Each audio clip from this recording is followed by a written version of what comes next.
มื้อนี้ก็เป็นวันหยุดเนาะมาซื้อกับข้าวอยู่ร้านพ่อใหญ่พี่น้องงบประมาณ100 บาทมาเลือกกับข้าวก่อนพี่น้องนี่อันดับแรกก็คือปลาดุกแล้วก็ป่นมะเขือป่นมะเขือนี่ก็แซ่บเด้อพี่น้องร้าน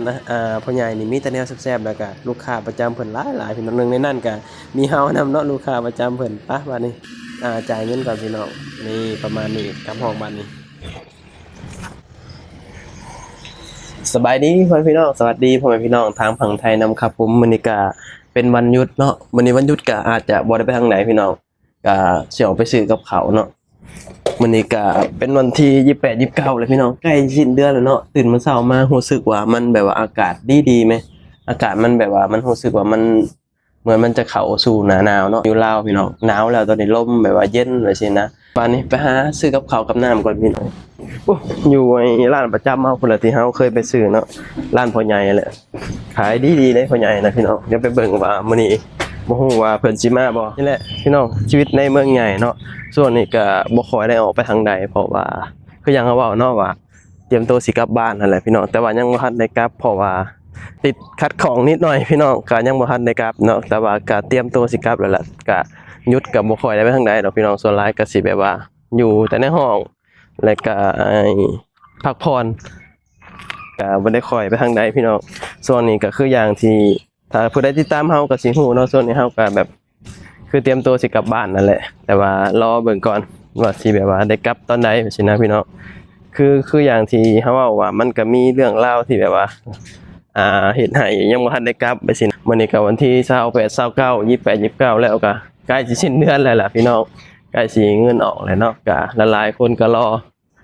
วันนี้วันเดียวแหละนั่นคือวันสิ้นเดือนพี่น้องเพราะว่าหลายคนก็หวังที่จะได้เงินได้ทองเนาะส่งกลับบ้านบ่สิเฮ็ดหันให้นี่ซื้อหันซื้อนี่พี่น้องเนาะส่วนนี้ก็อยู่บ้านก็ตามชนบทอยู่สปลาวเกี่ยวข้าวก็แล้วเบิดแล้วพี่น้องเนาะก็หลายคนก็แบบว่าเตรียมโตพี่น้องแบบว่ามาหาเงินหาทองก็แล้วแต่คนสิไปหาเงินสิเนาะบางคนก็อาจจะมาหาเงินอยู่ประเทศไทยแบบสิเนาะแต่บางคนอาจจะไปประเทศอื่นก็ว่ากันไปเนาะแล้วแต่ผู้ใดสิไปบ่ได้ได้เงินก็ไปบ่นั่นแหละพี่น้อง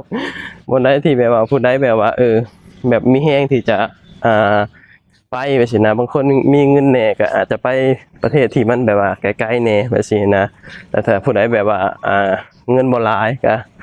สามารถที่จะมาหาเงินได้อยู่ที่ประเทศไทยใช่นะอยู่ไทยก็หาเงินได้คือกันพี่น้องก็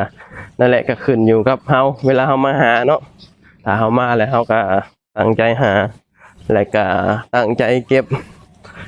ประหยัดเอาว่าสิก็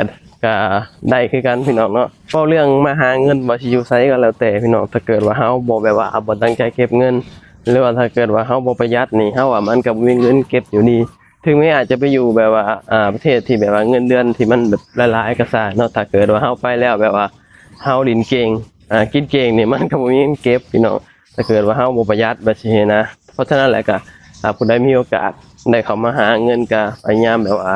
ประหยัดพี่น้องสำคัญเลยคือประหยัดให้ได้เนาะแล้วก็สำคัญเลยก็คือแบบว่าเอาความอดทนมาละลายเนาะความอดทนนี่ก็เป็นสิ่งสำคัญเนาะมันสิได้เฮาแบบว่าก้าวผ่านทุกสิ่งทุกอย่างที่เข้ามาในชีวิตเฮาแบบนี้นะแล้วก็เฮ็ดให้เฮาแบบว่าสู้กับทุกอย่างแบบนี้นะเพราะว่าการที่เฮามาทำงานเนาะหาเงินแบบนี้แน่นอนพี่น้องกว่าจะได้เงินมันก็บ่แม่นง่ายเนาะเพราะฉะนั้นแหละก็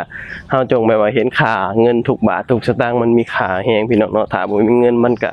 อยู่บ่ได้ในยุคสมัยนี้นะเงินคือแบบว่าสำคัญที่สุดแหละในปัจจุบันนี้เนาะที่ทุกคนดิ้นรนที่ทุกคนแบบว่าแบบลำบากยอมจากบ้านจากครอบครัวมาก็เพราะเงินนี่แหละพี่น้องใครก็ได้เนาะบ่ว่าเจ้าว่าข่อยแหละผู้ใดก็อยากได้อยากมีหนึ่งในนั้นก็เฮาก็คือกันพี่น้องเนาะยอมที่จะจากบ้านยอมที่จะจากครอบครัวมาหาเงินแบบนี้นะเพื่อที่จะให้แบบชีวิตมันดีขึ้นแล้วก็ให้ครอบครัวแบบว่ามีอยู่มีกินแบบนี้นะก็จำเป็นต้องมาเด้พี่น้องทุกมื้อนี้บ่มีเงินมันก็อยู่บ่ได้เนาะก็จำเป็นต้องมาถ้าบ่มาก็บ่ได้หาไปสู่ไปเนาะตราบใดที่เฮายังมีเหือมีแรงตราบใดที่เฮายังแบบว่ามีลมหายใจแบบนี้นะถ้าเฮาบ่สู้มันก็อยู่บ่ได้อยู่บ่รอดในยุคสมัยนี้เนาะฉะนั้นแหละก็สู้กันไปหากันไปแหละพี่น้องในยุคสมัยนี้เนาะบ่มีแต่เฮาที่แบบว่าลำบากหรือว่าบ่มีแต่เฮาที่จะหานะทุกคนก็ต้องแบบว่าหาคือกันแหละพี่น้องขนาดคนที่เขาเจ้ารวยๆเขาเจ้าก็ยังหาเนาะ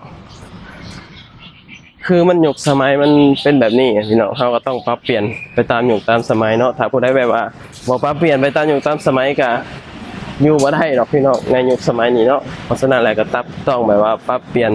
ไปตามยุคตามสมัยถึงจะอยู่ได้นะถ้าบ่ปรับเปลี่ยนมันก็อยู่บ่ได้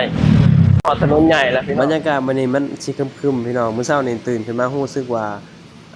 เหมือนแบบว่าฝนสิตกแล้วก็อากาศสิแบบว่าเย็นๆเนาะใกล้สิเข้าสู่ฤดูหนาวแล้ว แต่ว่าอยู่สปปลาวอยู่ตามบ้านนอกนี่หนาวแล้วพี่น้องหนาวลมๆแล้วเนาะแต่ว่าอยู่ในกรุงเทพนี่มันก็คือว่าอะไรในเมืองมันก็อาจจะแบบยังบ่คันหนาวคักบัดสินะค่ำหนาวก็ประมาณอาทิตย์กว่ามันก็บ่หนาวแล้วพี่น้องเนาะไปบ้านนี้หาซื้อกับข้าวพี่น้องนั่นแหละชีวิตในเมืองใหญ่ก็สิประมาณนี้พี่น้องเวลาเฮาหยุดเฮาหยังก็เฮาก็สิได้ตื่นมาแล้วก็ไปซื้อกับข้าวกินเนาะมื้อนี้ก็ งบประมาณ100 บาทเนาะถ้าเกิดว่าหยุดถามเกิดว่าบ่ไปทางใดนี่เฮาก็สิซื้อประมาณ100บาทพี่น้องแบบกินได้ทั้งวันไปซี้นะแต่ว่าบางคนอาจจะแบบบ่ได้นะแต่เฮาได้เพราะว่าเฮาบ่ได้ค่อยไปทางใดไปซี้นะถ้าเกิดว่าเฮาสิกิน100บาทต่อวันนี่เฮาต้องกินข้าวเหนียวเนาะถ้าเกิดเราบ่กินข้าวเหนียวนี่มันบ่อยู่ท้องมันก็สิเฮ็ดให้เฮาหิวไปซี้นะก็เลยแบบว่าเฮ็ดให้เฮาแบบว่าซื้อข้าวเหนียวมากินมันก็สิอยู่ท้องไปซี้นะ2ห่อนี่ก็ อยู่ได้แล้วพี่น้องวันหนึ่งเนาะเพราะว่าช่วงเที่ยงเขาอาจจะกินแบบขนมบ่แบบนี้เนาะอาจจะบ่กินข้าวแบบนี้นะไปกินเอาแบบช่วงเย็นแบบนี้นะยามมื้อเช้าแล้วก็ช่วงเย็นตอนเที่ยงนี่บ่ได้กินขนมไปแบบนี้เนาะตอนเย็นๆเขาก็กินข้าวก็นอนแล้วก็มื้ออื่นมาก็ลุยงานต่อคือเก่าพี่น้องก็ประมาณนั้นเนาะก็ประหยัดทุกวิธีทางเลยพี่น้องถ้าเฮาประหยัดได้นะก็บ่ถือว่าประหยัดแฮงนะอันใดที่เฮาประหยัดได้นะเฮาก็ควรที่จะประหยัดไป ฮอดเลยพี่น้องบ่อนซื้อกับข้าวเฮานี่คือเป็นตลาดเช้าเนาะก็คนหลายๆพี่น้องยามมื้อเช้าเขาเจ้าไปเฮ็ดเวียกเฮ็ดงานเนาะก็มาซื้ออยู่ซื้อกินจังซี่นะอันนี้ก็เป็นรถพุ่มพวงพ่อใหญ่นี่ก็เบิ่งแหน่ให้เรามาเต็มรถของกินหลายๆเบิ่งแหน่พุโอ้เจ้าก็เอามาหลายโพดพ่อใหญ่เบิ่งของกินพุมีแทบทุกอย่างเนาะ